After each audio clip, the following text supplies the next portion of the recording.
Portem uns dies, des que va començar a parlar-se de les eleccions, que la gent em pregunta pel carrer què és vot blanc, què és vot nul, què és abstenir-se, perquè la gent no ho té encara ben clar.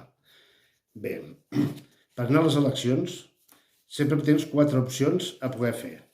Votar partits polítics, A, B, C, D, els que siguin. Abstenir-se, que abstenir-se, molta gent es pensa que van en contra d'aquests polítics, que ja estem cansats de polítics, que estem cansats de que ens enganyin, però si no hi ha un 50% d'abstenció, no serveix absolutament per res. Per res, vas pensar que has tingut un diumenge per anar-te'n al camp a gaudir i tal. Llavors hi ha el vot blanc, que el vot blanc és que t'està bé qualsevol opció que et surti, i a part de que t'està bé l'opció que et surti, amb aquesta llei d'ON que tenim en aquest país per fer eleccions, aquells vots computen i computen sempre pels partits grans, pels que estan al capdavant. I a sobre el vot blanc té una compensació econòmica que les del 2019 van ser de 0,54 cèntims d'euro. O sigui, si votes en blanc, a part de que estàs votant el major, a sobre estan cobrant. I llavors hi ha l'opció del nul.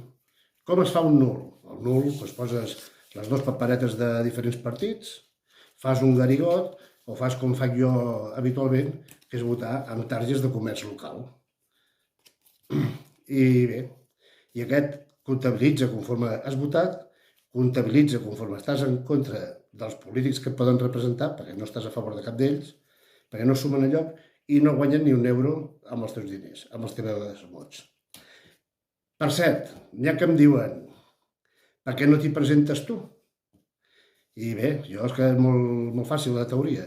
Jo crec que una persona primer ha de ser resident d'un lloc, o sigui, viure en un poble, conèixer els termes, conèixer els prats i, com no, conèixer els teus veïns. I més quan estem en pobles tan petits com el nostre, que el nostre vivim 30 persones, tindrem 40 persones que tenen dret a exercir el seu vot.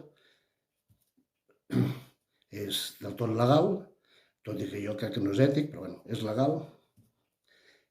I bé, jo no em presento perquè jo no em conec parts del terme, conec a tota la gent, que visc aquí 365 dies a l'any, però hi ha parts del terme que no me les conec i a mesura que m'he anat fent gran he anat perdut memòria del nom dels prats que més propers tinc aquí a casa meva. I llavors, doncs clar, veus aquestes llistes que es presenten, que molts no viuen al poble ni al municipi, però s'hi presenten, que ja diem, és legal, però per mi poc ètic.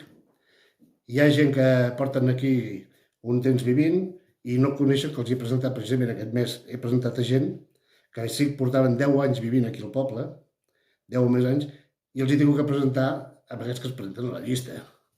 I llavors hi ha molts que estan en aquestes llistes que no saben on és el terme del municipi, no coneixen el nom de prat, i per tant la pregunta, en vez de dir-me, Mauri, per què no t'hi presentes tu? La pregunta és, què feu vosaltres que us hi presenteu? Molt bé, molta sort, molts encerts i sobretot, molts paracetamols. Visca la lluita!